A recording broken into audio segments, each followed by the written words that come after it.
Ora viva, boa tarde, bem-vindos a mais uma edição do Esta Semana Aconteceu, o espaço dedicado ao resumo das principais notícias que marcaram a semana que hoje termina. Esta é a última edição deste mês.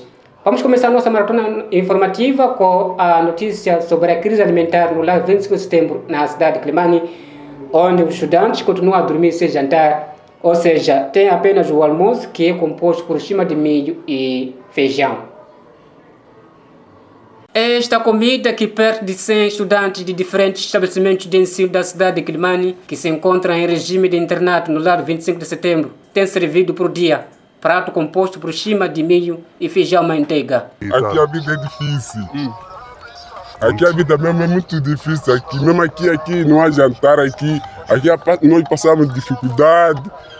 Tem dias que nós jantamos, mas assim não estamos assim mesmo a viver assim mesmo da nossa maneira. O que tem sido almoço? Almoço aqui só almoçamos feijão com chima, varia dia a dia. Se depois outro dia arroz com feijão. Neste lar há apenas almoço, jantar é por conta própria, ou seja, cada um aguenta como pode, enquanto os encarregados de educação continuam a pagar 12 ou 13 mil meticais anuais como forma de garantir a estadia e a alimentação dos seus educandos. O jantar tem sido o quê? Jantar? Jantar aqui é individual. Nós cozinhamos sozinhos jantar.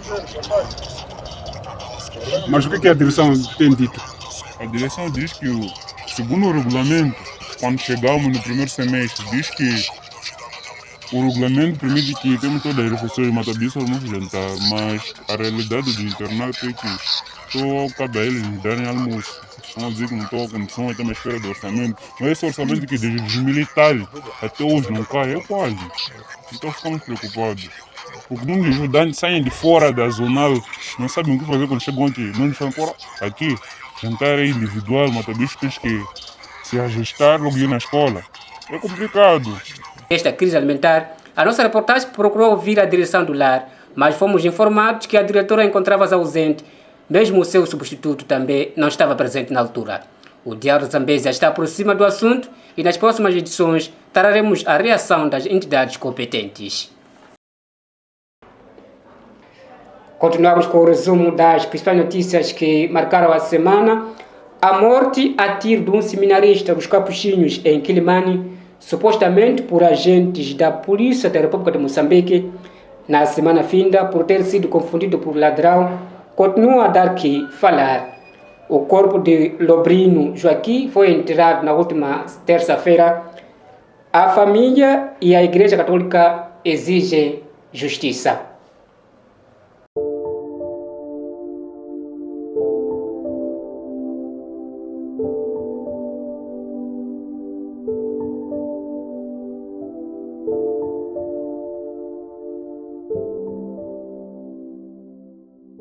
A morte do seminarista dos Capuchinhos continua sendo um mistério, mas quem vivia com ele fala com lágrimas nos olhos. Agora, uma morte que vem assim de forma surpreendente, sobretudo quando não há raízes desta partida, deixa sempre consternados a nós, da família Capuchinha, e também a sua família de sangue. E mais do que isso, eu não posso precisar neste momento nada em relação a este desaparecimento físico. Sabemos que foi interrompida a vida, ainda em tenra idade e sem motivos, na verdade, apalpáveis. Lobrino Joaquim já estava de malas feitas para uma formação fora do país.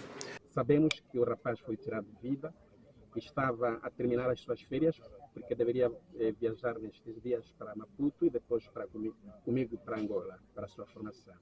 Mas, infelizmente, o sonho terminou no bairro Acordo de Lusac, na manhã da última quinta-feira. Ocorreu um disparo ao pé do meu portão. É quando aquela tia me chama, Carolina, porta. Eu falei, tia, não é porta, é disparo. Nós todos saímos deste bairro.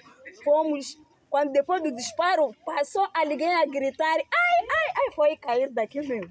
Nós, quando saímos, apanhamos o corpo aqui deitado. Estavam 2 policiais. Só que aqueles policiais não nos facilitaram para nós apreciarmos o corpo. E como não havia mais nada a fazer, esta terça-feira os restos mortais do Lobrinho foram enterrar no bairro Isidua, sua terra natal. Rostos tristes, porque afinal Era este o fim de uma vida interrompida no meio de muitas dúvidas. Há quem olha a polícia como a protagonista desta ação macabra. De manhã, quando ele ia juntar-se a uma outra família para prosseguirem a uma cerimônia da família em Quadala, e ali encontrou a morte, provavelmente nas mãos da polícia. E é difícil perceber, porque a polícia, nós sabemos que estão para nos defender, sobretudo nos momentos difíceis de uma pessoa, tem que correr à polícia e não fugir à polícia. Eu, quando saí, encontrei minha tia quando já saiu, meu primo também quando já saiu. Não sei, o que está acontecendo? Tia disse, mataram alguém ali no nosso portão. Eu aproximei aqui. A chegar aqui nessa rua aqui, logo estava aqui um polícia, disse que eu não podia aproximar. Nós demos volta, estavam aí pessoas paradas, demos volta, ficamos aqui, eles, polícias, chegaram a ligar, ligaram, depois de passar uns 20 minutos, vieram uns 3 jovens de moto. Levaram o moço, lhe puseram na moto, foram. Lá se foi um homem que quis dar a sua vida ao serviço da igreja e a Deus.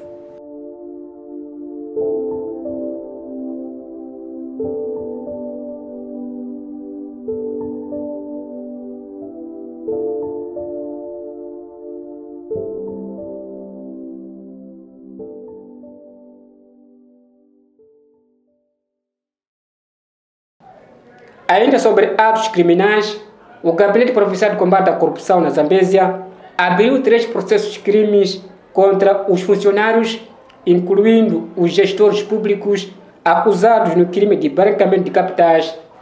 Os servidores públicos subtraíram dinheiro do Estado e usavam para atividades ilícitas. E a Moçambique, em particular, aqui a nível da província da Zambésia, nós estamos muito preocupados com este fenômeno, porque constatamos que o mesmo até assalta a própria administração pública.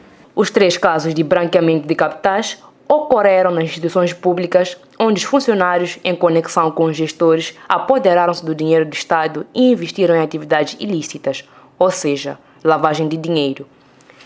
Acabam por branquear em várias atividades e prejudicam a própria sociedade, bem como ao próprio Estado. E se formos a reparar, são distritos às vezes que não têm uma densidade populacional que justifique, não é, a atribuição de grandes valores orçamentais para os mesmos. E neste momento, em termos de investigação, contamos com 3 processos de branqueamento de capital nesta perspectiva que eu acabei de dizer.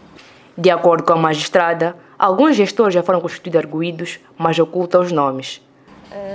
Se eu for a dar um exemplo muito profundo, como são processos que ainda estão mesmo em investigação, poderia prejudicar a própria instrução. Os processos estão em instrução. O primeiro já foi acusado e remetido ao tribunal no ano passado e envolve 16 funcionários e também 3 cidadãos comuns. Agora, relativamente aos outros 2 processos que ainda estão em instrução, estão na fase de recolha de prova e ainda de difícil, não é, qualificação, podemos assim dizer, exata do número total de arguidos, porque a cada dia que se investiga vão surgindo mais arguidos. Importa salientar que a S-Staff é usada como alvo de crimes financeiros na administração pública. Vamos a um curto intervalo e voltamos já a seguir.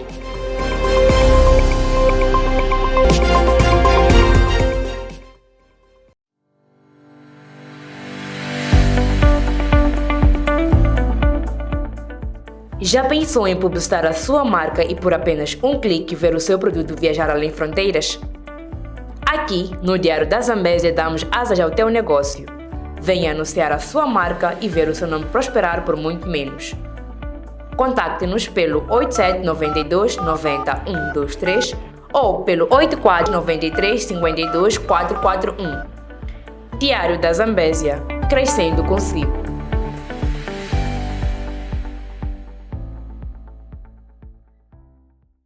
Na JogaBet, tu podes apostar na tua equipe favorita, no teu desporto favorito, fazer muita mola no teu jogador favorito.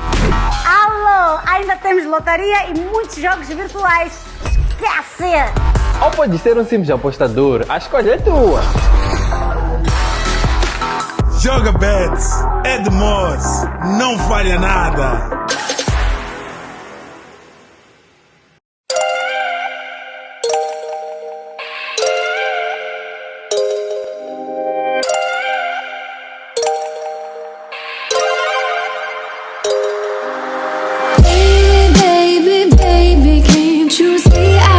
Not alright, and if I wanted you to help me, I'd have gone to you myself. And if I let you on, I'm sorry, but you need to let it go, because I'm begging for a thread that you had severed long ago.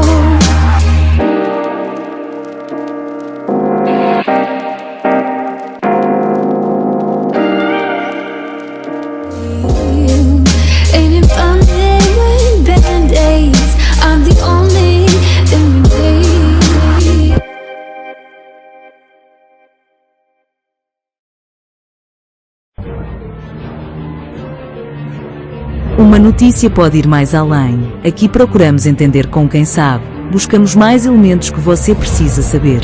Revelamos factos inéditos. Colhemos sentimentos, desabafos, alegria, tudo ao pormenor. A reportagem DZ revela-lhe tudo.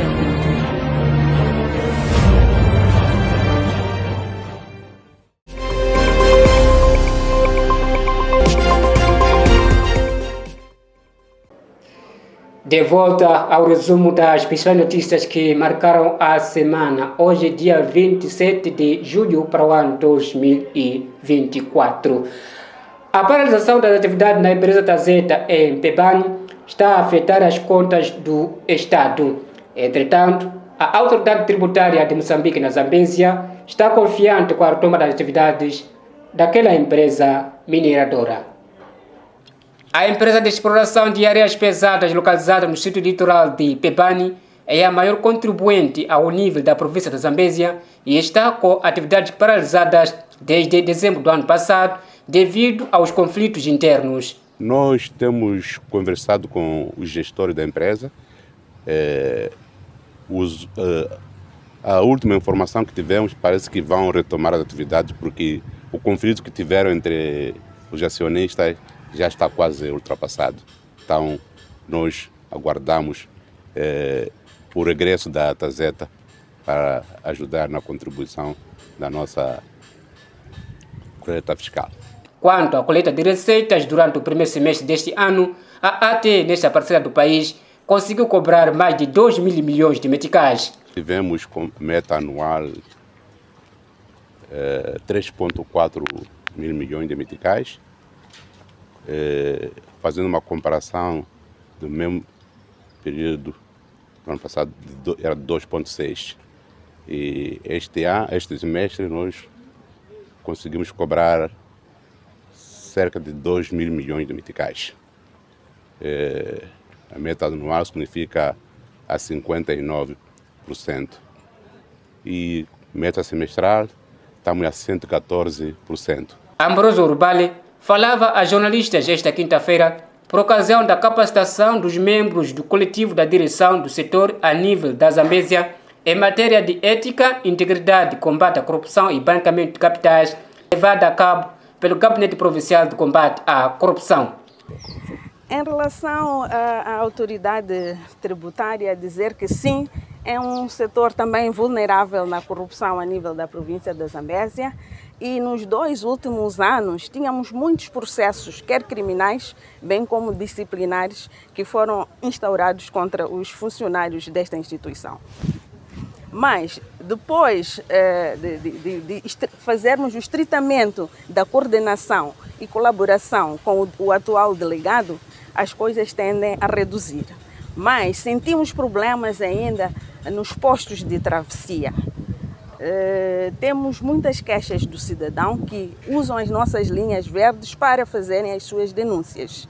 E as denúncias incidem normalmente em casos em que os nossos colegas da autoridade tributária, que funcionam por vezes em equipes multissetoriais, dificultam ou criam dificuldades aos transportadores que têm uma fatura, um recibo da mercadoria que transportam de forma deficiente ou que entendem que não, faltou o carimbo, faltou a assinatura. Há uma dificuldade no trânsito de mercadorias nas vias da província de Zambésia. Ainda sobre atividades mineiras, a sociedade civil ganha batalha contra uma empresa chinesa. O Ministério da Terra e Ambiente deu razão e diz não ser viável a exploração de áreas pesadas na orla marítima. Uma firma chinesa pretendia explorar áreas pesadas nas águas rasas nos distritos da Maganja da Costa, Mocubela, Namacura e Ações de Quelimane. Esta intenção levantou vozes críticas no seio da sociedade civil que viam o projeto como inviável para a vida das comunidades. Sim, a nossa intenção no âmbito do projeto de exploração de áreas pesadas nas águas rasas ao nível da província de Zambésia, reivindicamos olhando os impactos socioeconômicos e ambientais. Então, e também fomos buscar uma análise para a cadeia de valores. Então, com a decisão emitida pela ministra do Ambiente, ficamos felizes porque ela não aprova o projeto, tendo em conta aquilo que são os impactos pelo qual nós tínhamos levantado nas consultas feitas ao nível do distrito de Mocubela, Maganja da Costa, Namacura, Quelimane, porque entendemos nós que muita população depende das zonas pelo qual o projeto teria lugar lá. Então, reconhecemos e parabenizar ao Ministério pela sensibilidade daquilo que foi, foi as nossas concepções, foram as nossas preocupações, porque uma província como nossa, uma população que depende da atividade pesqueira, automaticamente, com a situação de desemprego atual, a situação seria mais caótica. Então, face a este processo, o Ministério aconselha, por exemplo, o proponente a ter em conta esses impactos ambientais, assim como socioeconômicos, que o projeto iria pôr em causa a vida daquela população dependente desses recursos. Aliás, uma empresa contratada para fazer estudos de impacto ambiental teve problemas sérios no distrito da Maganja da Costa, porque a comunidade negou de pés juntos, temendo o futuro das suas vidas caso a exploração acontecesse. Conforme manda a lei, após o estudo de impacto ambiental, os resultados devem ser submetidos à entidade de tutela, neste caso, o Ministério da Terra e Ambiente. Porém, depois de compulsar todos os dossiês, o Ministério da Terra e Ambiente explica que da avaliação feita às áreas propostas para o projeto e aos potenciais impactos socioambientais previstos, conclui que o projeto no seu todo não é ambiental e socialmente viável.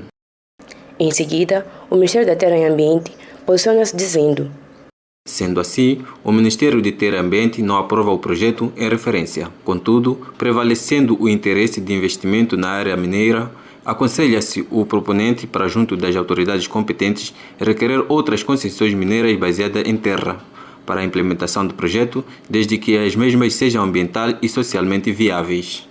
Recorde-se que a província da Zambésia tem sido palco de conflitos em alguns locais onde se exploram recursos minerais.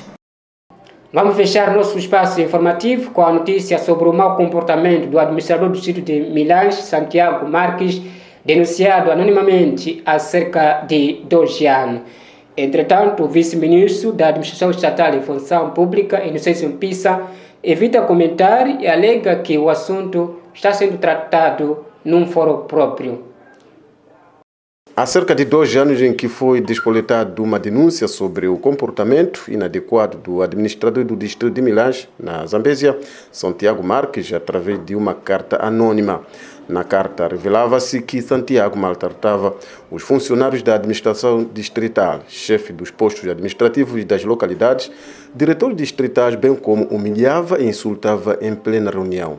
A carta teria chegado nas mãos da secretária de Estado, na altura Judite Mussácula, e dias depois foi criada uma comissão de inquérito, onde apurou-se que das denúncias que vinham na carta anônima, neste caso, 80% constitui verdade. Aqui, cabia ao Ministério da Administração Estatal e Função Pública tomar algumas medidas contra o servidor público, mas envolvido esse tempo todo, Santiago Marques continua de pedra e cal no governo de Milange.